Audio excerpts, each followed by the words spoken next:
Listo. Bien, hermanos, entonces vamos a continuar con este manual, Descubriendo el Glorioso Evangelio. El día de hoy, clase número 1 de 2 de la doctrina de la encarnación. La doctrina de la encarnación básicamente nos enseña que el Hijo Eterno se hizo verdaderamente hombre. El Hijo Eterno se hizo verdaderamente hombre. Eso es lo central en esta doctrina. El Hijo Eterno se hizo verdaderamente hombre. En la enseñanza anterior, si usted lo recuerda, estudiamos la preexistencia y la gloria eterna del Hijo. Vimos que Jesucristo no comenzó a existir cuando nació en Belén, sino que es el Verbo eterno, estaba con Dios y era Dios desde el principio. Juan 1:1 lo vimos, en el principio era el Verbo y el Verbo era con Dios y el Verbo era Dios. Ahora debemos avanzar a esto, que es una de las doctrinas más profundas de la fe cristiana, la encarnación. Y esto de la encarnación lo podemos encontrar entre muchos otros pasajes, uno de los principales, en el mismo capítulo 1 de Juan, Juan 1:14, y es el versículo base de esta doctrina. Juan 1:14. ¿Qué dice Juan 1:14? El verbo se hizo carne y habitó entre nosotros. Ajá. Y aquel verbo fue hecho carne y habitó entre nosotros. Amén. Ese fue el texto que dejamos para aprender de memoria. La encarnación significa que el Hijo eterno de Dios, sin dejar de ser plenamente Dios, asumió una naturaleza humana verdadera, pero no solo eso, completa y sin pecado. ¿Sí? Este tema vamos a dividirlo en dos clases porque contiene dos grandes preguntas que deben responderse con cuidado. Y vamos a dividir esta clase brevemente en tres apartados. Vamos a ver la necesidad de la encarnación, por qué vino Cristo. Después vamos a ver la promesa, cómo Dios anuncia la venida del Mesías, y la realidad, que es justamente que el verbo fue hecho carne. Entonces vamos a dividirlo en la necesidad, la promesa, disculpe la letra fea, prometo mejorar con el tiempo, y la realidad. Y la realidad.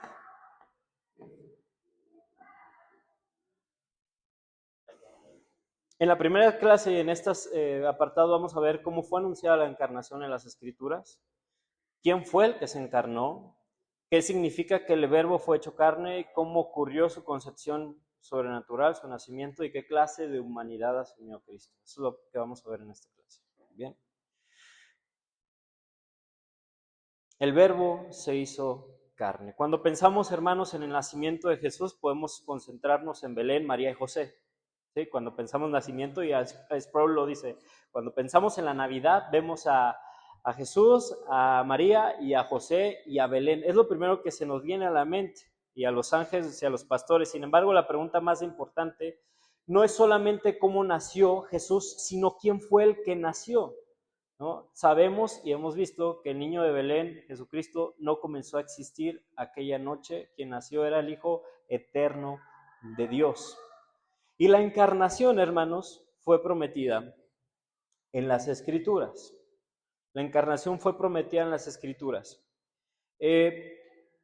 ¿Dónde fue prometida por primera vez esta promesa del Mesías, de un Salvador? Génesis capítulo 3, verso 15. Después de la caída, Dios dijo a la serpiente lo siguiente: y pondré enemistad entre ti y la mujer, entre tu simiente y la simiente suya. Esta te herirá en la cabeza y tú le herirás en el calcañar. El contexto es el juicio de Dios después del pecado de Adán y Eva, ¿sí? Y sin embargo, dentro de ese juicio aparece una promesa. Vendría uno nacido dentro de la humanidad que sería herido, pero que finalmente vencería a la serpiente. Ahora, no debemos leer Génesis 3:15, no debemos leer en Génesis 3:15 todos los detalles de la encarnación porque no están ahí. El texto todavía no explica el nacimiento virginal ni las dos naturalezas de Cristo. Ahí simplemente se establece lo que vemos aquí, que es la promesa. Génesis 3:15. Y esta promesa deriva de la necesidad de un Salvador. La necesidad de un Salvador justamente por la caída que encontramos en Génesis 3.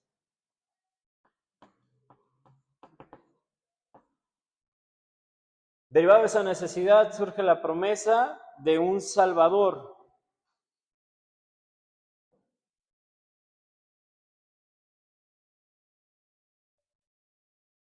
Ahora, más adelante en las Escrituras, en el libro del profeta Isaías, sí se declara esta promesa acerca de la encarnación de este Cristo que es prometido en Génesis 3:15. Isaías 7:14, entonces ahora sí habla acerca de la encarnación de esta promesa de Génesis 3. Isaías 7:14 dice lo siguiente: He aquí que la Virgen concebirá y dará a luz un hijo y llamará a su nombre Emmanuel. ¿Y eso está bien? Isaías 7:14. Ahí. Isaías 7:14. Entonces está clara la necesidad por la caída del hombre. Dios promete un Salvador y en Isaías 7:14 vemos cómo será cumplida esta promesa. Isaías 7:14. Esta profecía, hermanos, bueno, fue dada en un contexto histórico concreto. Judá estaba amenazada y el rey acá se negaba a confiar en Dios. Ese es el contexto de esta promesa. Sin embargo, Mateo declara bajo inspiración divina que el cumplimiento culminante de esta profecía, de esta promesa, ocurrió en Jesucristo. Mateo 1:22 al 23, la realidad. Mateo 1, 22 al 23. Y está ahí el cumplimiento de esta promesa de Isaías 7:14. Todo esto aconteció, dice Mateo, para que se cumpliese lo dicho por el Señor por medio del profeta. ¿De cuál profeta? Isaías, cuando dijo: He aquí, una virgen concebirá y dará a luz a un hijo y llamarás a su nombre Emmanuel, que traducido es Dios con nosotros. En Jesús la presencia de Dios entre su pueblo alcanzó una expresión plena y entonces encontramos esto, que es Juan 1:14. Juan 1:14, que dice justamente: y aquel verbo fue hecho carne y habitó entre nosotros. Lo pongo así, hermanos, para que nosotros podamos entender que la encarnación y Cristo no fue algo que de repente surgió en la historia de la humanidad, sino que fue una promesa desde el Génesis, con la caída del hombre, con la necesidad de un Salvador, y fue prometido por Dios que vendría ese Salvador a derrotar al enemigo, a derrotar a la muerte, a derrotar el pecado. Fue prometido que ese Salvador nacería de una virgen y fue cumplido en Mateo 1:22, 23, en Juan 1:14. Ese verbo fue hecho carne, fue hecho carne. Ahora, ese verbo que fue hecho carne no era cualquier niño, ¿no? Y aquí es donde podemos entender que aunque Cristo tomó naturaleza humana, también tenía naturaleza divina. ¿Y dónde vemos eso? Isaías 9:6. Isaías 9:6, que es parte también de las promesas de cómo sería ese verbo encarnado. Isaías 9:6. ¿Lo conoces? Porque un niño nos es nacido, hijo nos es dado, y el principado sobre su hombro, y se llamará su nombre admirable, consejero. Y esto es lo súper importante, hermanos. Dios fuerte. No sería cualquier niño, no sería cualquier hombre. Dios fuerte, Padre eterno, príncipe de paz. Así que por un lado Isaías nos dice que un niño nos es nacido, hecho carne, señala su humanidad, pero por otro lado recibe títulos que sobrepasa cualquier persona humana: admirable, consejero, Dios fuerte, Padre eterno, príncipe de paz. ¿Sí? El Verbo fue hecho carne y habitó entre nosotros, pero no era cualquier hombre. Es este admirable, consejero, Dios fuerte, Padre eterno, príncipe de paz. Príncipe de paz. El que se hizo hombre era el Hijo eterno de Dios. Y acerca de esto Juan dice un montón de cosas. En el principio era el Verbo, hablando de su preexistencia. Esto quiere decir que cuando la creación comenzó, el Verbo ya existía. Pero luego Juan 1:3 dice: todas las cosas por él fueron hechas, otra vez afirmando que es Dios. Es decir, si todo lo creado fue hecho por medio de él, entonces él no pertenece a la creación. Él creó todas las cosas. Pero también hace algo muy importante, hace una distinción con el Padre. Hace una distinción, y aquí es donde el unicitarismo, hermanos, encuentra un rechazo total, porque el unicitarismo dice que el mismo Padre, el Hijo y el Espíritu Santo son Dios. Solamente hay un solo Dios, y el Padre no es Dios, es simplemente el Hijo de Dios, pero no es Dios, no tiene divinidad, mucho menos el Espíritu Santo. Pero aquí hay una distinción, dice Juan 1, el Verbo era ¿con quién? El Verbo era con Dios. Ese con Dios habla de una distinción de personas. El Verbo era con Dios, con el Padre, y el Verbo era Dios. ¿Sí? Entonces, el Hijo no es la misma persona que el Padre. El Padre envió al Hijo. Gálatas 4:4 dice: Dios envió a su Hijo. Dios envió a su Hijo. El Verbo era plenamente Dios. Juan 1:1, y el Verbo era Dios. Y ese Hijo asumió una humanidad verdadera, completa y sin pecado. Verdadera, completa y sin pecado. Hermanos, cuando Juan 1:14 dice que el Verbo fue hecho carne, la palabra carne en el sentido original representa toda la condición humana, toda la condición humana. ¿Sí? Toda la condición humana. ¿Qué quiere decir esto? Que en esa condición humana se hizo semejante a nosotros. Jesús pasó por hambre, Jesús pasó por dolor verdadero, Jesús lloró, Jesús sufrió, Jesús se cansaba, fue hecho carne. Y esto era necesario que fuera hecho carne, de acuerdo a lo que dice Hebreos, lo vamos a ver. Era necesario que fuera hecho carne. Su humanidad fue completa, tuvo hambre, sintió cansancio, dijo: tengo sed.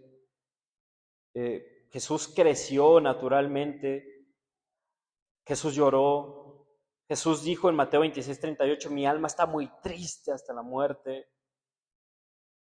Su voluntad humana reaccionó ante el sufrimiento. Ahí en el huerto del Getsemaní lo vemos. Pero su humanidad, hermanos, estuvo libre de pecado. Hebreos 4:15 dice: fue tentado en todo según nuestra semejanza. ¿Cuál es la diferencia entre nosotros y Jesús? Pero sin pecado. Primera de Pedro 2:22 dice: el cual no hizo pecado. Segunda a los Corintios, capítulo 5, verso 21 dice: al que no conoció pecado. Primera de Juan 3:5 dice que no hay pecado en él. No hay pecado en él. Eso significa que Cristo tomó esa naturaleza humana, verdadera, en todo semejante a nosotros, pero sin pecado. Sin pecado. Así que, hermanos, esto que hemos visto hasta hoy nos debe llevar a evitar ciertos errores. Primero nos debe evitar llegar a pensar que Jesús comenzó a existir en Belén. Jesús no comenzó a existir en Belén. Es Dios, es preexistente. Ahora, con eso obviamente también tenemos que tener en cuenta que Jesús no comenzó a existir y entrar en la eternidad o en la humanidad a partir de su nacimiento, sino que existía una promesa desde Génesis 3:15, derivada de la caída del hombre y que vemos en diferentes profecías, estas no son las únicas, que se hicieron realidad en el Nuevo Testamento. Otro de los errores que debemos evitar, hermanos, es decir que Cristo solamente parecía humano. No parecía humano. Él verdaderamente se encarnó. Juan 1:14, verdaderamente se encarnó. Pero otro error que debemos evitar es afirmar que dejó de poseer atributos divinos. Lo vimos en la enseñanza del Dr. R.C. Sproul. Debemos evitar decir eso, que Jesús dejó de ser Dios. Jesús nunca dejó de ser Dios. Asumió una nueva naturaleza, que es la humana, pero no dejó de ser Dios. Sin embargo, sí fue una naturaleza sin pecado. La encarnación fue anunciada desde el comienzo de la historia bíblica y cumplida cuando llegó el tiempo determinado por Dios. El Hijo Eterno no dejó de ser Dios, asumió una humanidad verdadera, completa, santa, fue concebido sobrenaturalmente, nació de mujer y entró realmente en nuestra condición. El niño prometido era Emmanuel, Dios con nosotros. El Hijo nacido en Belén era el Verbo eterno, prometido para salvación del hombre, que nació de una forma extraordinaria, sobrenatural, concebida por el Espíritu Santo, de acuerdo a las profecías y lo que encontramos en Gálatas 4:4, que dice, pero cuando vino el cumplimiento del tiempo, es decir, de estas profecías, Dios envió a su Hijo, nacido de mujer y nacido bajo la ley. El Hijo asumió una humanidad verdadera. El Hijo eterno se hizo verdaderamente hombre. La encarnación de Cristo. Y en la siguiente enseñanza vamos a ver, hermanos, un poco más acerca de esta necesidad de que el Hijo tuviera que ser hombre, justamente por la semejanza con nosotros, para que pagara por nuestros pecados. Eso era súper importante. Y vamos a ver parte también de esa naturaleza y a ver algunas doctrinas erróneas que han surgido a lo largo de la historia, que ya comenzamos a mencionar algunas de ellas. Bien, hermanos, ¿alguna duda, pregunta de esto? ¿Ha quedado claro el tema de, al menos, la necesidad de la encarnación, la promesa de la encarnación y el cumplimiento de esa encarnación? ¿Lo podemos ver así? ¿Sí? ¿Qué significa y qué no significa la encarnación de Jesucristo? ¿Hay alguna duda, comentario, hermanos? ¿Quieran agregar? ¿Examen sorpresa? Listo, déjenlo saco. Bien, hermanos, bueno, si no hay más, vamos a darle gracias a Dios. Amado Padre, te damos gracias en este tiempo por tu palabra, gracias por permitirnos exponernos a tu verdad y por permitirnos exponernos a esta doctrina tan gloriosa acerca de la encarnación de Cristo. Gracias, Padre, por dejarnos ver que esta necesidad de la encarnación y esta promesa fue incluso hecha en el momento en que el hombre cayó, después prometida a través y profetizada a través de todos tus santos profetas en el Antiguo Testamento y cumplida en el tiempo establecido por ti, por tu soberana voluntad, cuando el Verbo se hizo carne y habitó entre nosotros para morir por nuestros pecados. Gracias, Padre, por ese milagro tan maravilloso de la encarnación. Ayúdanos a comprenderla y a comprender su necesidad al momento de compartir el Evangelio. Como lo vamos a ver en la siguiente clase, el por qué era necesario que el Hijo tomara esta humanidad y se humillara y tomara esta condición. Te damos gracias en el nombre de Cristo Jesús. Amén. Bendiciones, hermanos.